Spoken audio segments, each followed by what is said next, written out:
यहाँ पर उपस्थित गुरुवर, अतिथिवर और हमारा अंतिरा और सभी भाइयों बहनों को मेरा नमस्कार। मेरा नाम गोपाल झा है। मेरा जन्म जनकपुर धाम नेपाल में हुआ है, जहाँ पर जनक नंदिनी माँ सीता जी का जन्म हुआ था। हमारे गुरुवर बहुत अच्छे कृष्ण कथा कह चुके हैं, इसलिए मैं ये फिर से ये दोहराना नहीं चाहूंगा। मैं कुछ हिंदुत्व को लेकर आपके आगे कुछ बोलना चाहूंगा। जो the most common problem, why the people are converted their religion, क्यों हमारे हिंदू भाई बहनों हमारे अपने धर्म को छोड़कर दूसरे धर्म में जा रहे हैं, तो उसके बारे में थोड़ा कुछ बोलना चाहूंगा। उसका सबसे बड़ा एक कारण होगा जो हम स्वयं हिंदू, आप देख लीजिए मुस्लिम धर्म के बच्चों को वो मस्जिद जाएंगे, कुरान पढ़ेंगे, उर्दू भी बोलेंगे। अगर क्रिश्चियन बच्चों को देखिए बाइबल पढ़ेंगे, चर्च जाएंगे। अगर आप हमारे सनातनियों बच्चों को देख लीजिए, न उसे रामायण का ज्ञान है, न वेद पढ़ने आता है, न महाभारत जानते हैं। हाँ, हमारा मस्तिष्क तिलकहीन होता जा रहा है, हमारा घर वेदहीन होता जा रहा है, हमारे युवा मंत्रहीन होते जा रहे हैं। और ऐसे ऐसे लोग को दूसरे कम्युनिटी के पीपल इजीली टारगेट करते हैं और टारगेट करके यहाँ पर धर्म का महत्व का ज्ञान पढ़ाते हैं। कोई कोई हिंदू परिवार ऐसे भी है जहाँ पर देखेंगे उसे कभी भागवत, श्रीमद् भागवत गीता, रामायण खोल कर भी नहीं देखे होंगे। और ऐसे ऐसे परिवार हिंदू होकर हिंदू का विरोध करते हैं। ऐसे ऐसे परिवार को जब अदर कम्युनिटी इजीली टारगेट करती है, ये कन्वर्ट हो जाते हैं और होंगे भी नहीं। अब देखिए उसे कोई ज्ञान नहीं रहता है और इसलिए कन्वर्ट हो जाते हैं। इसीलिए अब हम अपने बच्चों को, आने वाले जनरेशन को अब A for apple, B for ball, C for cat ही नहीं सिखाना है। अब A for Abhimanyu, B for Bhagwat Gita, C for Chanakya चाहते हैं। तो एक बार फिर से वैदिक और की तरफ जाइए।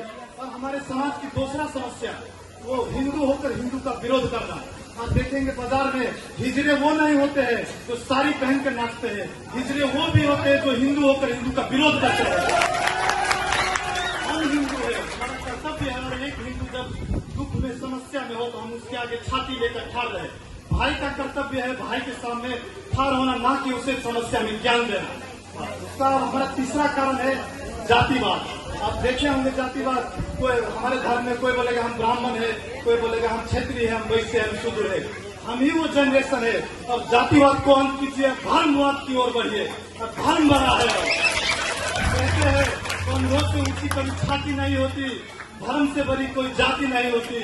जब दीपक ही नहीं बचा तो बाती का क्या करोगे, जब हिंदू धर्म ही नहीं बचा तो जाति का क्या करोगे। मैं थोड़ा कैरेक्टर के बारे में कुछ बोलना चाहूंगा। चरित्र कहते हैं जिसे। हाँ, अब देखिए एक तो गाना है, मेरे मालिक के किताब में हर लोगों का खाता, अच्छा कर्म करो रे बच्चे समय निकलता जाता। मेरे प्रभु के किताब में सब लोगों का अकाउंट खुला हुआ है। अच्छा कर्म करते जाइए तो सबका परिणाम ऊपर हिसाब हो रहा है। आप सबको ठग सकते हैं, दो चीज को नहीं ठग सकते हैं, एक मन को, एक प्रभु को।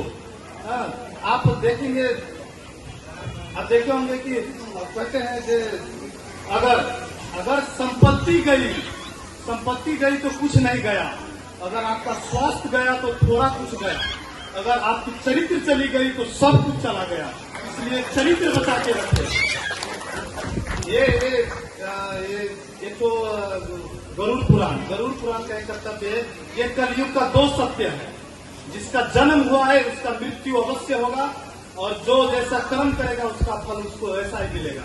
इसलिए अच्छा कर्म करते जाइए, वो कोई कुसंगत कुसंस्कार में मत जाइए।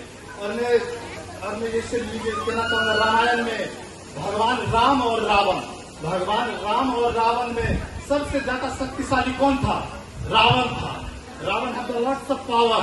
Ravan had such a power they can bear the car on his pillar. वो अपने काल को एक पिलर में बांध के रखा था।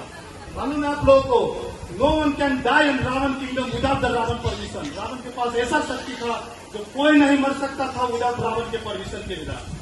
रावण जब सबसे बड़ा पंडित कौन था? राम की रावण। पंडित भी सबसे बड़ा रावण था।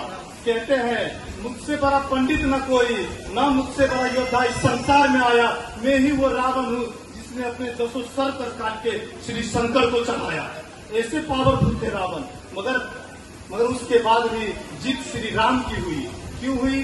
श्री राम के पास चरित्र था, मगर रावण श्री राम के कंपेयर में रावण के पास चरित्र नहीं था। इसीलिए तुलसीदास ने लिखा है रामचरित्र मानस। राम की चरित्र को मन में धारण करे, उनके दिखाए हुए मार्ग पर चले। यही कहते हुए मैं अपने दोस्तों से यही रखूंगा, जय श्री राम। धर्म रक्षा रक्षिता, आप धर्म की रक्षा करिए, धर्म आपकी रक्षा करेगा। जय Shri Ram. Hare Krishna. Thank you very much, Prabhuji. Whatever he says, actually, that is the present situation in our society. So, we should take a step and be aware in this time. তো অনেক অনেক ধন্যবাদ আমাদের গোপাল ঝা প্রভুকে। আপনাদেরকে অনুরোধ করবো আপনারা